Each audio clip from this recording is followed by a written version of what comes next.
আওয়ামী লীগের ভোটাররা বা সমর্থকরা কি ভাবছেন, কাকে ভোট দেবেন, কোন পরিস্থিতির মধ্যে তারা রয়েছেন, আওয়ামী লীগ ঘুরে দাঁড়াতে পারবে কিনা? আসসালামু আলাইকুম প্রিয় দর্শক, জুলাই সনদ বাস্তবায়ন নিয়ে জুলাই সনদ যেটা নিয়ে আমাদের একটা গণভোট হচ্ছে, যে গণভোটের প্রয়োজনীয়তা এবং গণভোটের নিয়ে নানা রকম প্রশ্ন উঠেছে এবং গণভোট ভোট দেওয়ার জন্য সরকার বেআইনিভাবে হার পক্ষে প্রচারণা চালাচ্ছেন। বেশ কিছুদিন চালানোর পর নির্বাচন কমিশন থেকে বলা হয়েছে যে আপনারা এই ধরনের প্রচারণা চালাতে পারেন না, এটা বেআইনি কাজ। এবং কেবল বেআইনি না, দণ্ডনীয় অপরাধ। যত সরকারি কর্মচারী কর্মকর্তা এর পক্ষে প্রচারণা চালিয়েছেন তারা সবাই দণ্ডনীয় অপরাধ করেছেন।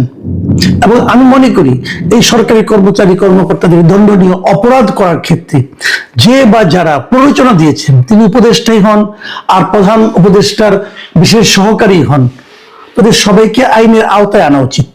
এটা হলো আমার প্রথম কথা। আরেকটা বিষয় নিয়ে একটা সন্দেহ হয়েছিল।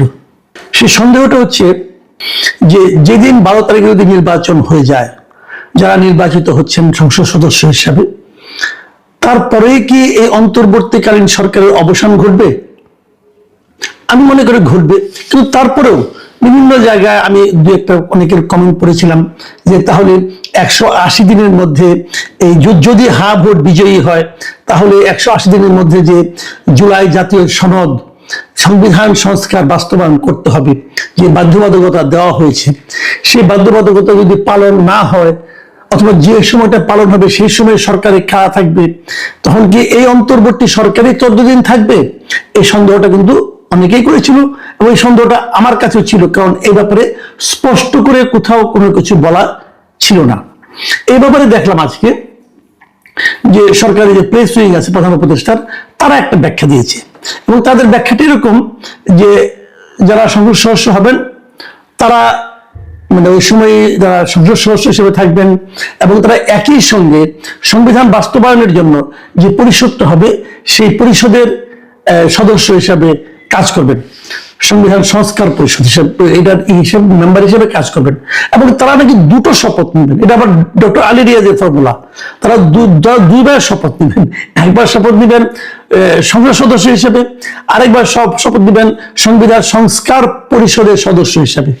এবং এই সংস্কার পরিষদের সদস্য হিসেবে শপথ নেওয়ার পর তারপর তারা সংবিধান সংস্কারের জন্য জুলাই সনদে যে সব প্রস্তাবগুলি এসেছে সেই প্রস্তাবগুলি বাস্তবায়ন করবেন। আচ্ছা, এই যে বাস্তবায়ন করবেন, এই বাস্তবায়ন করতে যে তারা কি কোনো চেঞ্জ করতে পারবেন? এই সম্পর্কে কোনো বক্তব্য নাই, সম্ভবত করতে পারবেন না। তারা যা আছে ওইটাকেই পাশ করতে হবে এবং সেটা 180 দিনের মধ্যে পাশ করতে হবে। যদি ওইটাই হুবহু পাশ করতে হয় তাহলে 180 দিন লাগবে কেন? এই 180 দিন কেন লাগবে তার কোনো ব্যাখ্যা নেই। প্রথমবার উনি বলেছিলেন যদি 180 দিনের মধ্যে পাশ না করে এই সংবিধান সংস্কার পরিষদ তাহলে এটা অটো পাস হয়ে যাবে। পরে বছর নানা রকম চাপে পড়ে সেই সিদ্ধান্ত থেকে তারা সরে এসেছেন। তবে না, সব মিলে আমাকে যেটা মনে হয় এটা একটা জগা খিচুড়ি অবস্থা। জগা খিচুড়ি এই কারণে যে সংবিধান সংস্কার পরিষদ করতে হবে কেন? সংবিধান তো সংস্কার করবে। তো সংবিধান সংস্কার করার জন্য আমাদের সংবিধানেই নিয়ম কানুন বলে দেওয়া আছে। সেই নিয়মটা হলো জাতীয় সংসদের 2/3 সদস্য যদি ভোট দিয়ে কোনো সিদ্ধান্ত নেয় তাহলে তারা সংবিধান করতে পারে। সংবিধানের কোনো বিষয় যেটা সংবিধানে নাই অথবা যোগ করতে হবে অথবা বাতিল করতে হবে, এটা জাতীয় সংসদের 2/3 সদস্য যদি একত্র হয়ে এরকম একটা সিদ্ধান্ত নেয় তাহলে তারাই এই কাজটা করতে পারে। তো যে কাজটা তারা করতে পারে তাদেরকে আবার সংবিধান সংস্কার পরিষদ গঠন করে সেখানে এটা করতে হবে কেন? এটার কোনো ব্যাখ্যা কিন্তু আমি কোথাও পাইনি পর্যন্ত, কিন্তু আলী রিয়াজ সাহেব মনে করেছেন এটা থাকা দরকার, অতএব এটা রয়েছে। এখন প্রশ্ন হলো অন্য জায়গায়। দেখেন, আমি একটা জিনিস বুঝি না যে তারা কেন এত ক্যারিকেচার করতেছে। এই জুলাই সনদটা করে এটা জাস্ট দিয়ে দিত, যারা নির্বাচিত হয়ে আসবেন তারাই ঠিক করবেন এই সনদটা তারা রাখবেন কি রাখবেন না, রাখলে কতটুকু রাখবেন কতটুকু রাখবেন না, তারাই তো দিয়ে দিতে পারতো। এটা কিন্তু গণভোটেই বা দিতে হবে কেন? দেখেন, এই যে গণভোটটা করা হয়েছে এর জন্য কিন্তু একটা অধ্যাদেশ করতে হয়েছে। অধ্যাদেশটাকে প্রধান উপদেষ্টার পরামর্শক্রমে রাষ্ট্রপতি একটা অধ্যাদেশ করেছেন। কারণ রাষ্ট্রপতি কিছু করার নাই, প্রধান উপদেষ্টার পক্ষ থেকে যেটা গিয়েছে এটা অধ্যাদেশ হিসেবে ওনাকে সিগনেচার করতেই হয়, অধ্যাদেশ করেছেন। আচ্ছা, অধ্যাদেশটা কাকে বলে আমি এটা একটু বলতে চাই, মানে এগুলি কতটুকু আইন অনুযায়ী হচ্ছে সেটা নিয়ে আলোচনা করতে যাচ্ছি। অধ্যাদেশ জিনিসটা কি? অধ্যাদেশ জিনিসটা ওইটা আমাদের সংবিধানের 93 নম্বর অনুচ্ছেদে জিনিসটা আছে যে অধ্যাদেশ কাকে বলে। অধ্যাদেশ হলো যদি সংসদ ভেঙে যায় কোনো কারণে অথবা অধিবেশন না থাকে, যদি রাষ্ট্রপতি মনে করে যে এখনই একটা আইন করা দরকার, তাহলে সে আইনটা উনি করতে পারেন। এবং এই যে আইনটা উনি করলেন, এই আইনটা আবার পরবর্তী সময় যখন সংসদ হবে তখন সেটা পাশ করতে হবে। এটি হলো অধ্যাদেশ। কিন্তু এই যে উনি আইনটা করবেন, সেখানে 93 একের কতে কি বলা হয়েছে সেটা আপনারা শুনেন। সেখানে বলা হয়েছে যে শর্ত হলো গিয়া এমন কোনো বিধান করা যাবে না, এমন কোনো বিধান করা যাবে না যা এই সংবিধানের অধীন সংসদের আইন দ্বারা আইনসঙ্গতভাবে করা যায় না। মানে এই সংসদ যেটা আইন দ্বারা আইনসঙ্গতভাবে করতে না পারবে সেটা রাষ্ট্রপতি অধ্যাদেশ হিসাবে জারি করতে পারবে না। আমি প্রশ্ন করব, সংবিধানের মধ্যে আপনার জাতীয় সংসদ সদস্যদের যে ক্ষমতা দেওয়া হয়েছে সেই ক্ষমতা অনুযায়ী জাতীয় সংসদ সদস্যরা আইন হিসাবে গণভোটকে কি অন্তর্ভুক্ত করতে পারবে? পারবে না। গণভোটকে অন্তর্ভুক্ত করতে হলে আপনাকে সংবিধান সংশোধন করতে হবে, সেটা তো অন্য হিসাব। কিন্তু এটা তো তারা সংবিধানের আইন হিসেবে প্রণয়ন করতে হবে। আইন হিসেবে কোনো কিছু প্রণয়ন করতে হলে সিম্পল মেজরিটি হলেই চলে। সিম্পল মেজরিটি দিয়ে কি আপনি গণভোটের নিয়মটাকে চালু করতে পারবেন? পারবেন না, কারণ গণভোট তো একটা সাংবিধানিক সিদ্ধান্ত, এই সংবিধানে নাই। কাজে গণভোট করতে হবে, এই আদেশ জারির এখতিয়ারই রাষ্ট্রপতির নাই। রাষ্ট্রপতি গণভোটের আদেশ দিতেই পারেন না, কিন্তু তাকে তো দেওয়ানো হয়েছে গাইড জোট, জাস্ট গাইড জোট। এখানে গাইড জোট ছাড়া আমি আর কিছু দেখি না। এবং পৃথিবীর কোথাও এভাবে গণভোট হয় না। গণভোট যেটা হয় যে সিদ্ধান্তের উপর হয়, এটা আগে সংসদে পাস হয়, তারপরে সেটা নিয়ে তারা জনগণের কাছে যায়। কিন্তু এরা আগে জনগণের কাছে যাচ্ছে, যে একটা তাদের কাছে উদ্ভট প্রশ্ন রাখতেছে, 4টা প্রশ্ন একটা প্যাকেজ রাখতেছে, সেই প্যাকেজে হা না বলতে হবে এবং সেটা হা বলানোর জন্য বেআইনি ভাবে দণ্ডনীয় প্রক্রিয়ায় তারা সরকারি কর্মচারী কর্মকর্তাদের এনগেজ করেছে। এনগেজ করে ওখান থেকে হা হবে, যদি হা হয় তাহলে আবার একটা সংবিধান সংস্কার পরিষদ করবে, সেই পরিষদ আবার নতুন করে শপথ নিবে, নিয়ে এরকম কাজ করবে। মানে একটা পাগলামির একটা সীমা থাকা দরকার আছে। সেই সীমাহীন পাগলামি মিস্টার আলী রিয়াজ এবং তার গং এই সরকারের উপরে চাপিয়ে দিচ্ছে, নতুন সরকারের উপরে, আপকামিং সরকারের উপরে চাপিয়ে দিচ্ছে। মানবে তারা? যখন নির্বাচন, আমি একটা জিনিস খালি বলি, যখন নির্বাচনটা হয়ে যাবে তখন নতুন যে সরকারটা আসবে তারা এই সমস্ত মানে মামার বাড়ির আবদার মানবে? যদি না মানে তাহলে বলবে আমরা জনগণের ম্যান্ডেট নিয়ে আসছি, আপনাদের কথা মানবো কেন? মানলাম না। সংস্কার, হ্যাঁ আমরা আমাদের মতো করে সংস্কার করব, আপনাদের সংস্কার আমি করবো কেন? আপনাদের এই সংস্কারটা আমাদের অনেক নোট অফ ডিসিপ্লিন দেওয়া আছে, কেন করব? আর যদি না ভোট বিজয়ী হয় তাহলে কি হবে ভাই? তাহলে তো আমও গেল সালাও গেল। এই যে সংস্কার জুলাই সনদ যেটা আছে, এর মধ্যে যে ভালো ভালো কিছু জিনিসপত্র আছে না, আছে, কিন্তু আমার নিজের অনেক পছন্দের জিনিসপত্র আছে। তো এটা যদি আপনারা এত জোর জবরদস্তি করে চাপিয়ে না দিয়ে এই জুলাই সনদ যেটা পাশ করেছেন এই জিনিসটাই নতুন সরকারের হাতে তুলে দিতেন, তাহলে নতুন সরকার ঠিক করতো তারা কোনটা কোনটা মানবে, কোনটা কোনটা মানবে না। এবং সেই সরকার কেবল না, এবং ওখানে বিরোধী দলের যারা মেম্বার আছেন সবাই মিলে যেগুলো যেগুলো মানার মতো হতো, সংসদে আলোচনা হতো, আলোচনা হওয়ার পর যেটা যেটা মানার মতো হতো সেগুলো তারা বাস্তবায়ন করতো, কোনো প্রবলেম তো ছিল না। কিন্তু তা না, আপনারা গর্তমি করছেন, আপনাদেরটাই করতে হবে। আপনার কে ভাই? আপনার কে? আপনার কে দেশের প্রতিনিধি? তাও তো না। আলী রিয়াজ সাহেব কে? উনি আমেরিকার একজন নাগরিক। উনি আমাদের শিখাচ্ছেন গণতন্ত্র কিভাবে করতে হবে, উনি আমাদের শিখাচ্ছেন সংবিধান কিভাবে। ওনার কথা মতো আমাদের সংবিধান হবে? ডক্টর ইউনূস তাকে পছন্দ করেন, ওনাকে নিয়ে আসছেন, ওনাকে এই সমস্ত আওলা ঝাওলা কাজ করাচ্ছেন। বাট আমাদের দেশের মানুষ কি চায়? আমাদের দেশের মানুষের সঙ্গে কোনো যোগাযোগ আছে? আমাদের দেশের মানুষকে তারা তো মনে করে যে আমরা হলাম জালিয়াতির এক একজন শিল্পী, আমরা জালিয়াতির কারখানায় বসে আছি। ওনারা তো এগুলো বলেন, ওপেন বলেন। মানে এদেশের মানুষকে আপনারা আর কত অপমান করবেন, এদেশের মানুষকে আপনারা আর কত মূর্খ মনে করবেন, এবং এদেশের মানুষ যাদেরকে নির্বাচিত করে পাঠায় ভোট দিয়ে তাদেরকে আপনারা আর কত অবমূল্যায়ন করবেন। যাদেরকে জনপ্রতিনিধি হিসেবে মানুষ ভোট দিয়ে পাঠাবে, তাদের প্রজ্ঞা, তাদের চিন্তা ভাবনা, এগুলিকে আপনারা মানে কোনো গুরুত্ব দিচ্ছেন না। তারা কি এরকম ভাবতে পারবে না, করতে পারবে না? এটা হয় না, এটা হয় না। এভাবে আপনারা যে কাজটা করতে চাচ্ছেন সেটা আসলে এক ধরনের স্বৈরাচারী মনোভাব বলে আমার কাছে মনে হয়। এবং আমি নিশ্চিত, আমি আপনাদেরকে, প্রিয় দর্শক, আপনারা মাথায় রাখবেন, খুব বেশি দিন তো নাই, আর মাত্র 13 দিন আছে নির্বাচনের। আপনি দেখেন নির্বাচনের পরে কি হয়। নির্বাচনের আগের জিনিস আমার ধারণা আলী রিয়াজ সাহেব দেশ ত্যাগ করবেন, আমার ধারণা। আমি জানি না উনি কি করবেন। উনি ওনার যারা সহকারী টহকারী আছেন, মনির হায়দার, এরা যারা আছেন, আপনি নিশ্চিত থাকেন এই মাঝারি মানের বুদ্ধিজীবীগুলো আগেই দেশ ত্যাগ করবেন। এবং তারপরে কি হয়, যেগুলো আমি বললাম আপনি মিলাই নিন। ভাই, এই দেশে আমরা বাস করি, এই দেশের মানুষের পালসটা আমরা বুঝি, আপনারা বুঝবেন না। আর মানুষকে এত অবমূল্যায়ন করলে সেই মানুষ আপনাদের মাথায় নিয়ে নাচবে, এটাও মনে করেন না। প্রিয় দর্শক, এখন এই পর্যন্তই। আসসালামু আলাইকুম।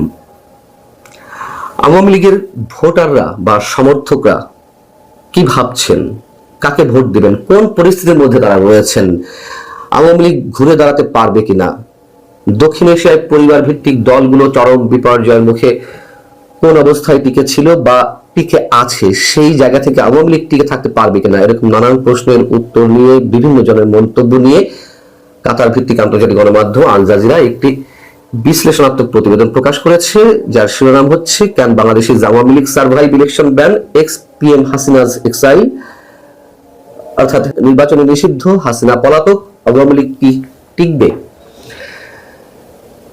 এই প্রতিবেদনের 2-3টি জায়গায় মোটামুটি বিতর্কের বাইরে, আমার মনে হয় রিপোর্টটি একেবারে খারাপ নয়, যথেষ্ট তথ্য নির্ভর অথবা গ্রহণযোগ্য। বিতর্কিত এই কারণে বলছি, কোনো কোনো অংশে কিছু তথ্য তুলে ধরা হয়েছে, কিন্তু সেই অংশের জন্য প্রযোজ্য বিশেষ বিশেষ ইতিহাসের অংশ বা বক্তব্য এখানে ইচ্ছাকৃতভাবে লুকিয়ে যাওয়া হয়েছে, মোটামুটি গোপন করা হয়েছে। আল জাজিরার এই প্রতিবেদনটি বাংলা করলে যা দাঁড়ায়, আমি একটু সংক্ষেপে আপনাদের সঙ্গে শেয়ার করতে চাই। এখানে বলা হচ্ছে যে 2024 সালে ছাত্র জনতার গণ অভ্যুত্থানে শেখ হাসিনা সরকারের পতন হয়, বাংলাদেশের রাজনীতিতে আসে এক নাটকীয় মোড়, হাসিনা দেশ ছেড়ে ঘনিষ্ঠ মিত্র ভারতে পালিয়ে যান, এরপর আওয়ামী লীগকে সব ধরনের রাজনৈতিক কর্মকাণ্ড থেকে নিষিদ্ধ করা হয়, হাসিনার এই প্রতিষ্ঠিত বিশেষ ট্রাইব্যুনালে তার অনুপস্থিতিতে গণহত্যার নির্দেশ দেওয়ার দায়ে মৃত্যুদণ্ডের রায় দেওয়া হয়েছে।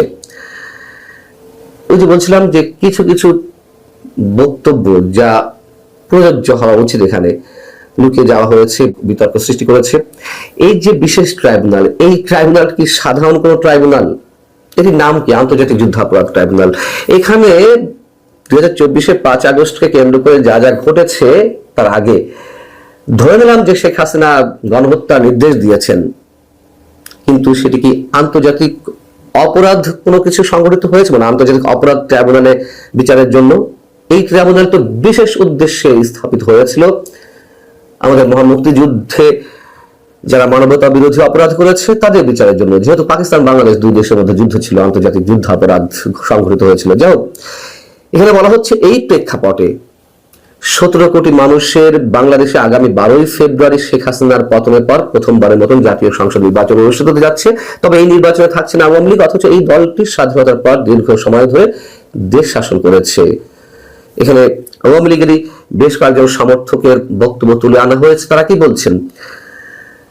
যেমন একজন বলছেন, আওয়ামী লীগ নিষিদ্ধ হওয়ায় নির্বাচনের প্রতি তার আগ্রহ কমে গেছে, তবু ভোট কেন্দ্রে যেতে হতে পারে, তাও যাওয়া লাগতে পারে বাধ্য হয়ে। কেন? তার পরিবার সংখ্যার মধ্যে রয়েছে, ভোট না দিলে আওয়ামী লীগ পন্থী হিসেবে চিহ্নিত করা হতে পারে। নৌকা না থাকলে কাকে ভোট দেব, সেটাই এখন প্রশ্ন। গোপালগঞ্জের একজন রিক্সা চালক সুলাইমান মিয়া স্পষ্ট ভাষায় বলছেন আল জাজিরাকে, নৌকা ছাড়া নির্বাচনই না। তার পরিবার এবার ভোট দেবে না বলেই সিদ্ধান্ত নেওয়া হয়েছে। আরেকজন বলছেন যে এখন কেউ আওয়ামী লীগ সমর্থক বলেও পরিচয় দিতে চান না ভয়ে। রাজবাড়ির একজন রিকশাওয়ালা বলছেন, বঙ্গবন্ধু হত্যার পর আওয়ামী লীগের সংকটের কথা শুনেছি, কিন্তু এবছর যা হচ্ছে তা যেন পুরো রাজনৈতিক নিশ্চিহ্ন হয়ে যাওয়ার মতো।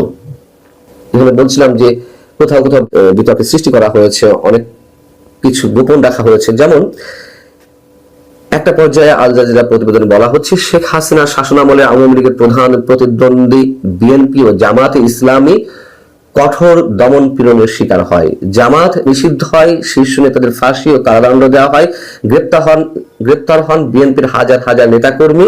সাবেক প্রধানমন্ত্রী খালেদা জিয়া কারাবন্দী অবস্থায় গুরুতর অসুস্থ হন। শেষ পর্যন্ত সেই অসুস্থতা নিয়েই গত ডিসেম্বরে মৃত্যু হয় তার। তারেক রহমান 17 বছর লন্ডনে নির্বাসন থাকার পর সম্প্রতি দেশে ফিরে এসেছেন। সব ঠিক আছে, কিন্তু কি বলা হচ্ছে, জামাতের শীর্ষ নেতাদের ফাঁসি ও কারাদণ্ড দেওয়া হয়, এমন একটি ন্যারেটিভ এখানে উপস্থাপন করার চেষ্টা করা হয়েছে যে শুধুমাত্র রাজনৈতিক প্রতিহিংসা থেকেই জামাতের শীর্ষ নেতাদের মৃত্যুদণ্ড দেওয়া হয়েছে, ফাঁসি কার্যকর করা হয়েছে। কিন্তু কেন করা হয়েছে সেটা তো আমরা খুব ভালো করেই জানি। এত বড় একটি কারণ এখানে সেভাবে এলো না। যদিও কোনো কোনো রায় নিয়ে তো অবশ্যই অস্বচ্ছতা ছিল, এটা সত্য কথা। আল জাজিরা বলছে, নির্বাচনের প্রস্তুতির মধ্যে রাজনৈতিক সহিংসতা দেখা যাচ্ছে।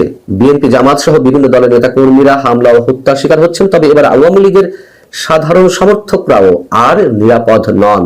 হাসিনার শাসনামলে সংঘটিত গুম, খুন, নির্যাতন ও দমন পীড়নের দায়ে দলটির বিরুদ্ধে জনরোষ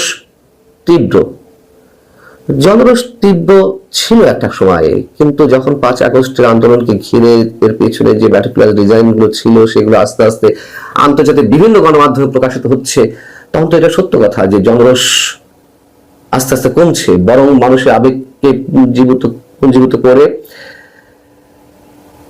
যারা এই অভ্যুত্থান সংগঠিত করেছিল তারাই তো এখন জনরোষের মুখে। এখানে বলা হচ্ছে যে কোন বিশেষজ্ঞ বলছেন, নির্বাচনের পর আওয়ামী লীগের সমর্থকরা স্থানীয় বাস্তবতায় নিজেদের মানিয়ে নেবে, ধীরে ধীরে তারা অন্য প্রভাবশালী শক্তির সঙ্গে যুক্ত হবে। এতে দলটির পুরনো সমর্থন ভিত্তিক পুনর্গঠন কঠিন হয়ে পড়বে, এটি বাস্তবতায় বলে দেবে। তবে গত 18 মাসের মধ্যে যে সিনারি আমাদের সামনে উপস্থিত হয়েছে এই বক্তব্যের সঙ্গে এটি যায় না। তবে এই কথাটি অনেকাংশে আমি সমর্থন করি। হাসিনাকে ছাড়া ভবিষ্যৎ কল্পনা করা যায় কিনা তা নিয়ে আওয়ামী লীগের ভেতরেই বিভাজন স্পষ্ট। তার দীর্ঘ স্বৈরাচারী শাসনে অনেক সমর্থক হতাশ। এই অবস্থায় আগের জায়গায় ফেরা প্রায় অসম্ভব। এটির সঙ্গে আমি জানি না আপনারা কতজন একমত হবেন। অসম্ভব শব্দটির সঙ্গে আমি দ্বিমত পোষণ করছি। অধ্যাপক আনু মোহাম্মদ তার বক্তব্য নেওয়া হয়েছে, তিনি বলছেন যে আওয়ামী লীগের আবেদন শুধু দলীয় কাঠামোর মধ্যে সীমাবদ্ধ নয়, এটি সাংস্কৃতিক ও সামাজিকভাবে গভীরভাবে গ্রথিত, পুরোপুরি মুছে যাওয়া কঠিন। যেমন জরিপ নিয়ে বলা হয়েছে যে যুক্তরাষ্ট্রভিত্তিক ইন্টারন্যাশনাল রিপাবলিকান ইনস্টিটিউটের জরিপে এখনো প্রায় 11% সমর্থন রয়েছে আওয়ামী লীগের। আচ্ছা, এই জরিপ যে বিভিন্নভাবে আসে, নানানভাবে পরিচালিত হয়। কোথাও বলা হচ্ছে যে 15%, 14%, 11%, আবার এইসব জরিপে সবাই মুখও খুলছে না যে আওয়ামী লীগের সমর্থন। যেমন আল জাজিরার প্রতিবেদনে এখানে এসেছে যে আওয়ামী লীগের সমর্থক বলেই অনেকে এখন পরিচয় দিতে পারে না ভয়ে। তাহলে জরিপগুলো কিভাবে পরিচালিত হচ্ছে, কাদের বক্তব্য নিচ্ছে যে হ্যাঁ আমরা আওয়ামী লীগকে সমর্থন করি কিংবা করি না? বড় অদ্ভুত পর্যায়ে পৌঁছেছে এই জরিপগুলো। এখানে আটলান্টিক কাউন্সিলের দক্ষিণ এশিয়া বিষয়ক বিশেষজ্ঞ মাইকেল কুগেলম্যান, অনেকে আমরা তাকে চিনি জানি, তিনি বলছেন যে আওয়ামী লীগ ছাড়া নির্বাচন পূর্ণ গণতান্ত্রিক নয়। তবে একই সঙ্গে তিনি মনে করেন দমন পীড়নের কারণে দলটি অনেকের চোখে বৈধতা হারিয়েছে। সত্য কথা। দক্ষিণ এশিয়ার রাজনীতিতে বংশানুক্রমিক দলগুলো সহজে মরে না বলেও তিনি মন্তব্য করছেন। পরিস্থিতি বদলালে আওয়ামী লীগের প্রত্যাবর্তন অসম্ভব নয়, তবে আপাতত দলটি কার্যত অচল। সব মিলিয়ে বিতর্ক তো রয়েছে, কিছু প্রশ্ন রয়েছে, তার বাইরে এই প্রতিবেদনটি নিঃসন্দেহে অনেকখানি বাস্তবতা নির্ভর। ভালো থাকুন সবাই।